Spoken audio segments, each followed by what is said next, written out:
Master. And today you'll discover why most people never get beyond the beginner level in anything they attempt in life.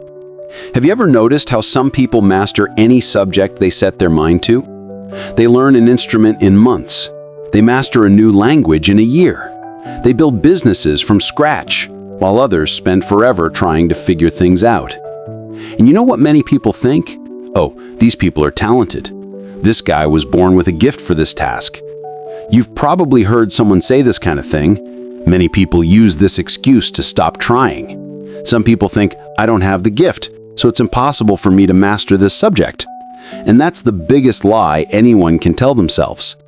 Now, do you know what people who master anything in a short time have in common? What they have is something that you were never taught in school, in college, in any online course you ever purchased.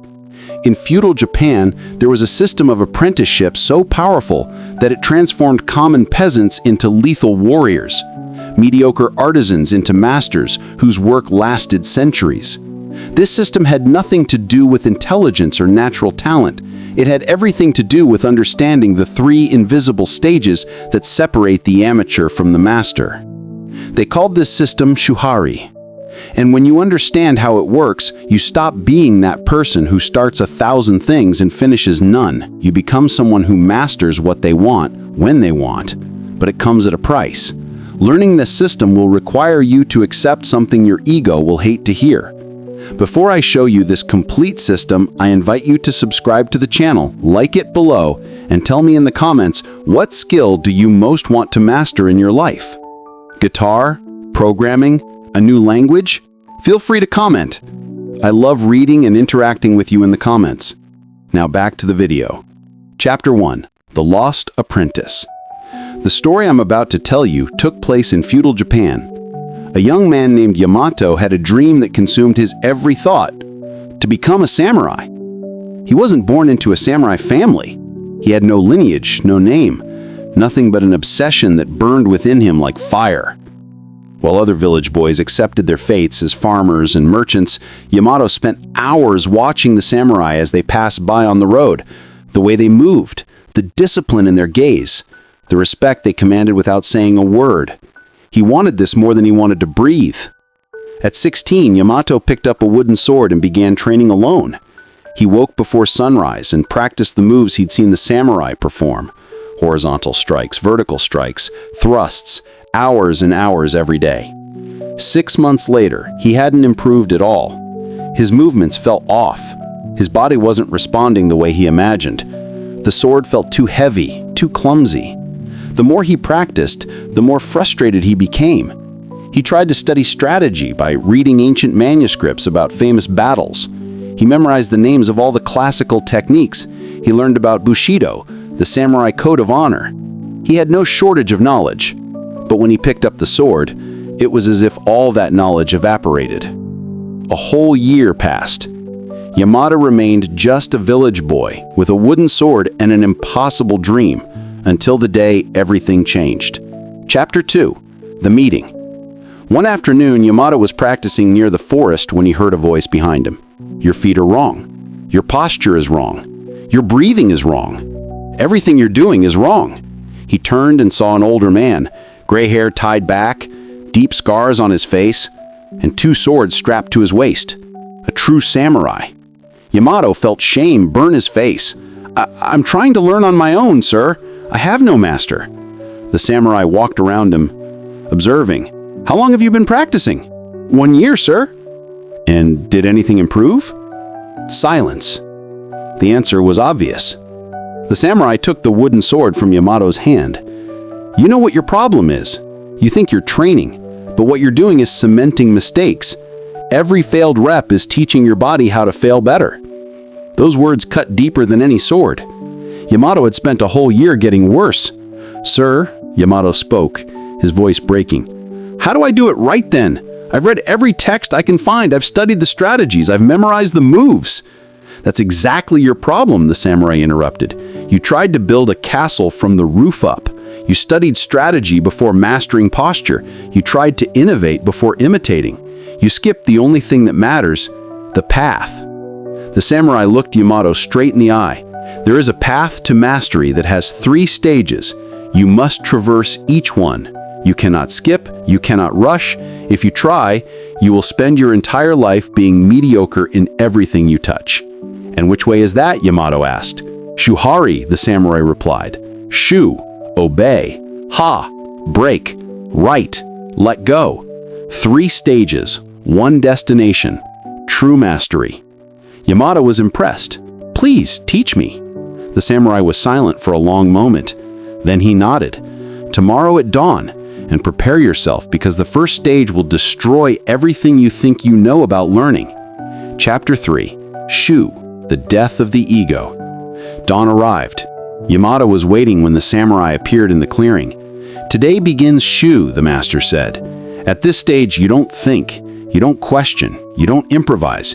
You obey, you copy, you repeat exactly as I show you, not an inch of deviation. The samurai assumed a stance. Stay like this.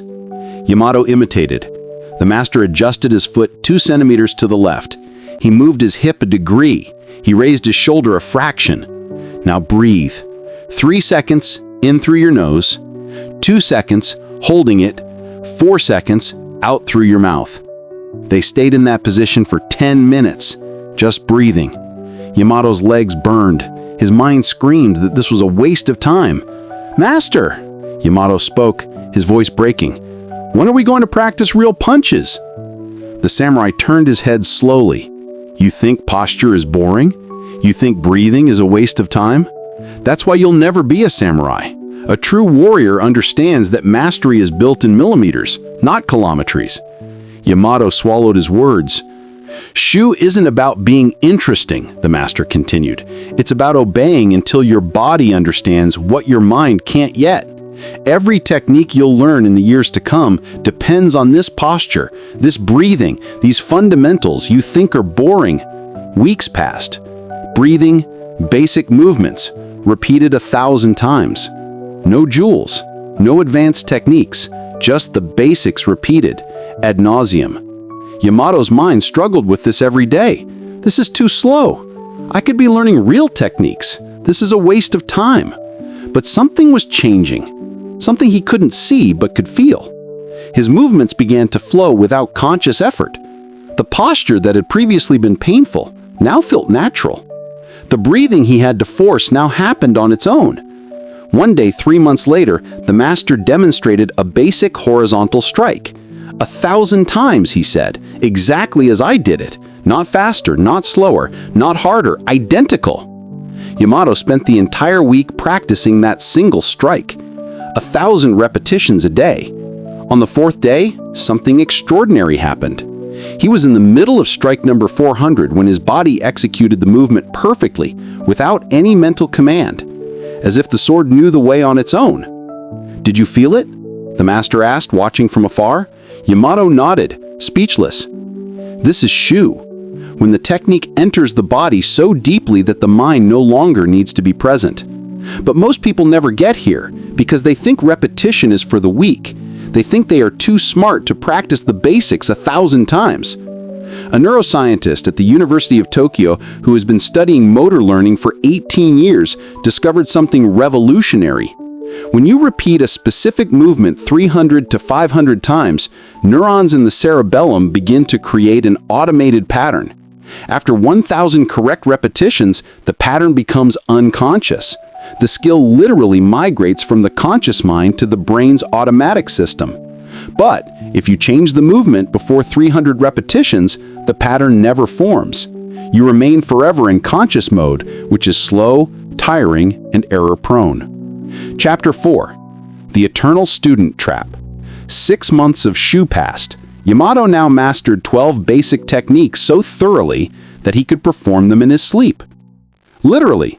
One night, his master woke him up by surprise and asked him to perform the vertical strike. Yamato's body executed it perfectly.